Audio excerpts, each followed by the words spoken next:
Hello guys, कैसे हैं आप सभी। जय हिंद सभी को। Welcome to the another video lecture of nine tutorial. So आज इस वीडियो लेक्चर में जो चीज हम देखेंगे वो रहेंगे about the post fertilization changes, जहां पर हम कवर करेंगे about the development of endosperm and embryogenesis के बारे में। तो सबसे पहले देखते हैं development of endosperm. Now endosperm is the product of post fertilization. ये चीज को आपको ध्यान में रखना है। अब कभी कभी कुछ कुछ केसेस में क्या होता है ना गाइस, कि जो एम्ब्रियो होता है, हमें पता है what do endosperm do, it supplies nutrition, it supplied food to the developing embryo which further get converted into a seed and then into a plant. But कुछ कुछ केसेस में क्या होता है ना, कि ये जो एम्ब्रियो रहता है ये पूरी तरह से उस एंडोस्पर्म मतलब उस न्यूट्रिटिव फूड मटेरियल को कंज्यूम कर लेता।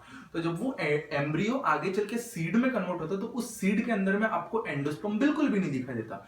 तो उन टाइप के सीड्स जिनके अंदर में आपको एंडोस्पर्म बिल्कुल भी नहीं दिखाई देता, उन सीड्स को हम क्या कहते हैं guys, non endospermic seed. The seed which do not consist of an endosperm are known as non endospermic seed और एक्स अल्बुमिनस सीड। ये चीज आपको ध्यान में रखनी, ठीक है। और बाकी के जो एंजियोस्पर्म्स रहते हैं उनके अंदर में क्या होता है कि वो पूरी तरह से एंडोस्पर्म को कंज्यूम नहीं करते, तो उनके अंदर में आपको एंडोस्पर्म दिखाई देता है। अब ऐसे कौन से सीड्स है जिनके अंदर में आपको एंडोस्पर्म दिखाई देता है, वो है गाइस कोकोनट। कोकोनट के अंदर में एंडोस्पर्म होता है। एंडोस्पर्म क्या है कोकोनट का, वही जो चीज हम पीते हैं, जो नारियल का जो पानी होता है, it is nothing but a type of endosperm which we drink. Okay, so उसके अंदर में क्या है, एंडोस्पर्म है, तो उसे हम क्या कहेंगे, एंडोस्पर्मिक सीड। ओके, यहाँ पर आपको एग्जांपल दिखाई दे रहा होगा, coconut and sunflower, these are the endospermic seed और अल्ब्यूमिनस सीड। वही जो नॉन एंडोस्पर्मिक सीड है वो क्या है गाइस, पी। पी मतलब क्या, मटर, ग्रेगर, जोहन, मेंडल वाली। ओके, नेक्स्ट क्या है, depending upon the mode of development three type of endosperms are formed which are nuclear endosperm, जहां पर न्यूक्लियस का ही डिवीजन होता है, सेलुलर एंडोस्पर्म जहां पे न्यूक्लियस के साथ साथ में साइटोप्लाज्म का भी डिवीजन होता है, और helobial endosperm. Helobial endosperm it is a type of intermediate endosperm जहां पे न्यूक्लियस का भी डिवीजन होता है और साइटोप्लाज्म का भी डिवीजन होता है, ठीक है। तो अभी देखते हैं टाइप्स ऑफ द एंडोस्पर्म के बारे में। सबसे पहले देखते हैं न्यूक्लियर एंडोस्पर्म के बारे में। So now the word itself suggest nuclear endosperm, it means there will be only nuclear division, it will not be followed by the cytoplasmic division. Okay, यहाँ पर सिर्फ कैरियोकाइनेसिस होगा, यहाँ पर साइटोकाइनेसिस आपको दिखाई नहीं देगा। डायग्राम से समझते हैं, देखिए यहाँ पर सबसे पहला है आपका प्राइमरी एंडोस्पर्म न्यूक्लियस, ठीक है, जिसके अंदर सिर्फ एक ही न्यूक्लियस है। फिर उसके बाद में उसी का सिर्फ न्यूक्लियस ही डिवाइड हुआ। थर्ड, इसमें भी उसका सिर्फ न्यूक्लियस ही डिवाइड हो रहा है। फोर्थ, इसमें भी आपको ढेर सारे न्यूक्लियस दिखाई दे रहे हैं, लेकिन सेल को कितने हैं, सिर्फ एक। So there will be nucleus suspended in a single central cell. Okay, तो ये चीज को ध्यान में रखना है। सो the triplet primary endosperm nucleus undergoes nuclear division only, that is karyokinesis, which results in the formation of large number of triplet nucleus। यहाँ पर क्या दिखाई दे रहा है, large number of triplet nucleus suspended in a common central cell। सिर्फ एक ही cell है लेकिन उसके अंदर में आपको ढेर सारे न्यूक्लियस दिखाई दे रहे हो, तो उन्हें हम क्या कहते हैं, न्यूक्लियर एंडोस्पर्म। एग्जाम्पल क्या है गाइस इसका, कोकोनट। कोकोनट का जो पानी वाला हिस्सा जिसे हम पीते हैं, it is nothing but the nuclear endosperm. Very very important for the neat and medical entrance student, that nuclear endosperm is the watery part of the coconut. Okay, तो ये चीज को ध्यान में रखना है। नेक्स्ट देखते हैं सेलुलर एंडोस्पर्म। जैसे न्यूक्लियर एंडोस्पर्म था वैसे सेलुलर एंडोस्पर्म, नाम से सजेस्ट कर सकते हो। There will be the division of the cell, मतलब यहाँ पर न्यूक्लियस का भी डिवीजन होगा और साइटोप्लाज्म का भी डिवीजन होगा। ओके, तो अभी देखते हैं the triplet primary endosperm nucleus undergoes mitotic division. देखते हैं किस तरह से होता है। सबसे पहले यहाँ पे आपका ट्रिप्लेट प्राइमरी एंडोस्पर्म न्यूक्लियस है, जहाँ पे एक न्यूक्लियस एक सेल है।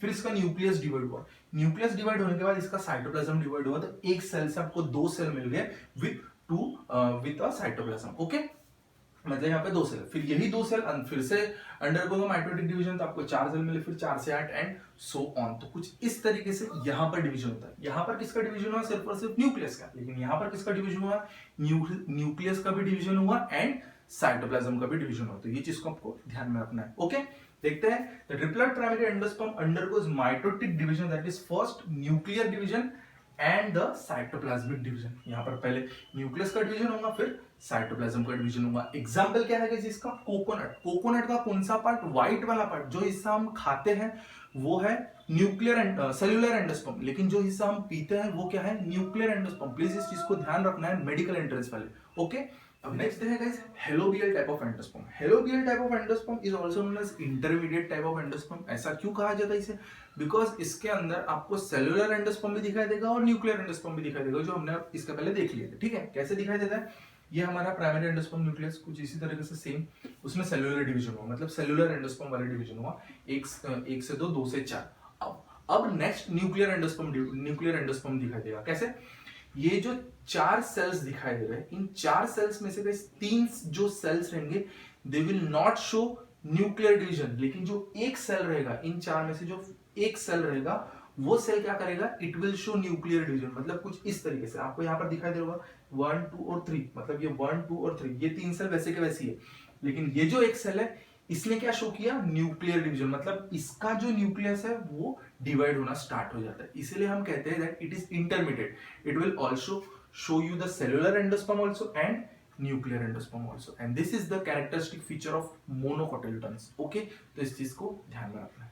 तो अब देखते हैं guys development of the dicot embryo और एम्ब्रियोजेनेसिस के बारे में। ठीक है, सो हमारे पास में ये यहाँ पर जायगोट है। ये जायगोट हमें कैसे मिला, when there was a fusion of male gamete and the egg cell और द फीमेल गैमेट, तो हमको क्या मिला, जायगोट मिला। ओके, अब ये जायगोट में क्या होता है गाइस, ये जायगोट दो पार्ट में डिवाइड हो जाता है, 2 सेल्स में डिवाइड हो जाता है, जिसमें से जो सेल चलाजल एंड की तरफ में आपको मिलेगा वो उसको हम कहेंगे एम्ब्रियोनल, इनिशियल और टर्मिनल सेल, और जो सेल आपको माइक्रोपाइल एंड की तरफ में मिलेगा उसको हम कहेंगे सस्पेंसर, इनिशियल और द बेसल सेल। ओके, इस चीज को ध्यान में रखना है। अब नेक्स्ट क्या होता है कि ये जो सस्पेंसर इनिशियल है गाइस, जो माइक्रोपाइल एंड की तरफ में, उसमें होता है गाइस ट्रांसवर्स डिवीजन, जिस वजह से ये सिंगल सस्पेंसर सेल डिवाइड हो जाता है 7 to 10 सस्पेंसर सेल्स में। मतलब एक सस्पेंसर सेल डिवाइड हो जाता है 7 to 10 सस्पेंसर सेल्स में इन लीनियर फॉर्म, मतलब एक सीधी कतार में ये सस्पेंसर सेल 7 से 10 सस्पेंसर सेल में डिवाइड हो जाता है। ठीक है, जिसमें से जो पहला suspensor cell which is the uppermost suspensor cell, उसको हम क्या कहते हैं, हाउस्टोरियल सेल, और जो लोअर मोस्ट सस्पेंसर सेल होता है गाइस उसको हम क्या कहते हैं, हाइपोफाइसिस, जिसको मैंने ब्लू कलर से हाईलाइट किया है। ठीक है, ये चीज समझ गए, यहाँ पर सस्पेंसर सेल का डिवीजन खत्म हो गया। अब नेक्स्ट आता है एम्ब्रियोनल इनिशियल, जो आपके चलाजल एंड की तरफ में, जिसका दूसरा नाम है टर्मिनल सेल। इसमें भी डिवीजन होता है, इसमें एक सेल से आपको 2 सेल मिल जाते हैं, फिर हम इसको क्या कहेंगे, 2 सेल्ड प्रो एम्ब्रियो। मतलब ये वाला पोर्शन, इस एम्ब्रियो वाले पोर्शन को हम 2 सेल्ड प्रो एम्ब्रियो बोलेंगे। फिर से वो डिवाइड हो जाते हैं, उसमें माइटोटिक डिवीजन होते जाता, तो 2 सेल्ड से आपको कितने मिलेगा, 4 सेल्ड प्रो एम्ब्रियो। फिर इसमें डिवीजन होता है 4 सेल्ड प्रो एम्ब्रियो में, तो कितने मिलेगा, ऑफ कोर्स 8 सेल्ड एम्ब्रियो, अब उसको आप बोलोगे। ठीक है, so 2 celled proembryo, 4 celled proembryo, then 8 celled embryo.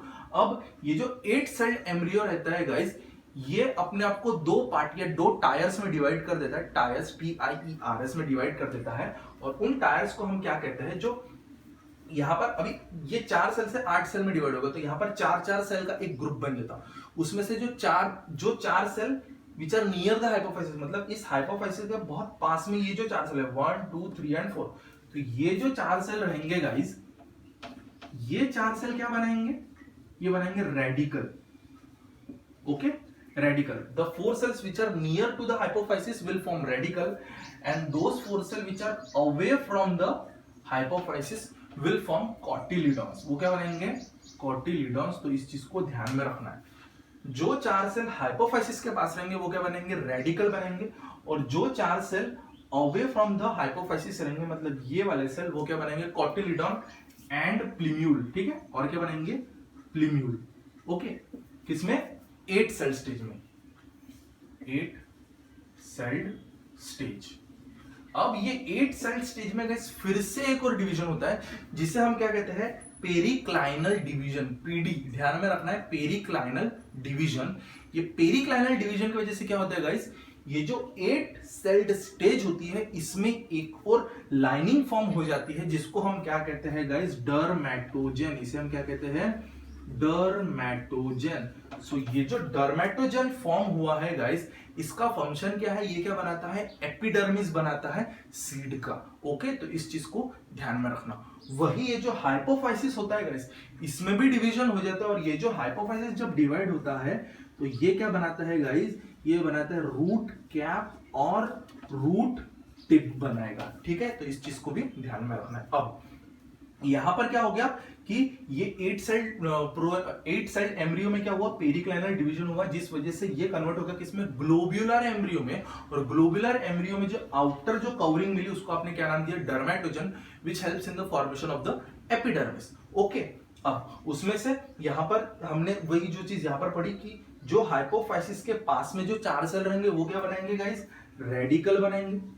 Okay, और जो हाइपोफाइसिस से दूर जो 4 सेल्स रहेंगे ये क्या बनाएंगे, कॉटिलिडॉन वाला पोर्शन बनाएंगे, ठीक है। सी मतलब कॉटिलिडॉन, ओके। रेडिकल क्या बनाता है गाइस, रूट वाला हिस्सा। कॉटिलिडॉन क्या बनाता है, शूट वाला हिस्सा, ठीक है। अब ये ग्लोब्यूलर एम्ब्रियो बाद में कन्वर्ट हो जाएगा किसमें गाइस, हार्ट शेप्ड एम्ब्रियो में। जिस तरह से ये दिखाई दे रहा है आपको हार्ट शेप्ड एम्ब्रियो में, ये हार्ट शेप्ड एम्ब्रियो में क्या दिखाई देगा कि ये जो हाइपोफाइसिस वाला पोर्शन जो डिवाइड होके क्या बनाया उसने, रूट कैप और रूट टिप बनाया। यहाँ पर सेल के मासेस भरना स्टार्ट हो जाता है, टिश्यूज भरना स्टार्ट हो जाते हैं और उसको हम फिर से वही नाम देंगे, रूट कैप और रूट टिप। और यहाँ पर ये दिखाई देता है आपको रेडिकल वाला हिस्सा। यहाँ पर ये जो दो पोर्शन है ये क्या होते हैं गाइस, आपके कॉटिलिडॉन्स। मतलब अब ये दो पार्ट में क्यों डिवाइड है, बिकॉज इट इज डाइकॉट। अगर मोनोकॉट होता तो ये डिवाइड ही नहीं होता, उससे हम स्क्यूटेलम फिर कहते थे, ठीक है। सो यहाँ पर आपको क्या मिले, कॉटिलिडॉन्स, ओके।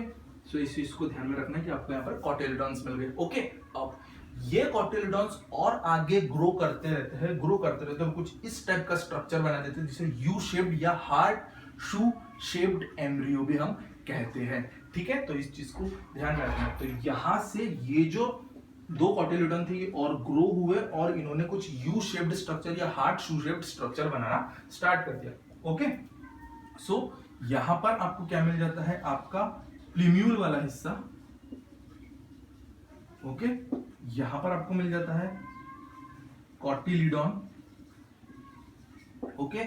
ये है आपका रेडिकल वाला हिस्सा और ये है आपका रूट कैप और रूट टिप वाला हिस्सा। यहाँ पर जो है वो आपका सस्पेंसर और ये है आपका हॉस्टोरियर, ठीक है। तो इस तरह से क्या होता है guys, development of the dicot embryo. अब ये जो प्लीम्यूल है, इस प्लीम्यूल का काम क्या होता है गाइस, ये क्या करता है ना, ये फ्यूचर शूट को डेवलप करने का काम करता है, ठीक है। अभी मैं एक काम करता हूँ, आपको आपके स्क्रीन के ऊपर में एक पिक्चर दिखाई दे रही होगी, ये ग्राउंडनट है, शेंगदाना जिसको हम बोलते हैं मराठी में, ठीक है। तो इसको जब मैंने दो हिस्सों में तोड़ा तो ये दो हिस्सों में क्यों ब्रेक हुआ, because it was a dicot. तो डाइकॉट होने के बाद में आपको एक हिस्से में कुछ दिखाई दे रहा होगा, उभार जैसी चीज दिखाई दे रही होगी, वही चीज होती है इसका प्लीम्यूल। क्योंकि वो प्लीम्यूल वाला हिस्सा क्या करेगा, फ्यूचर प्लांट या फ्यूचर शूट को फिर से जनरेट करने का काम करेगा। समझ में आ गया। तो इस तरह से क्या होता है guys, development of the dicot embryo. Thank you so much. Please like, subscribe and share my channel.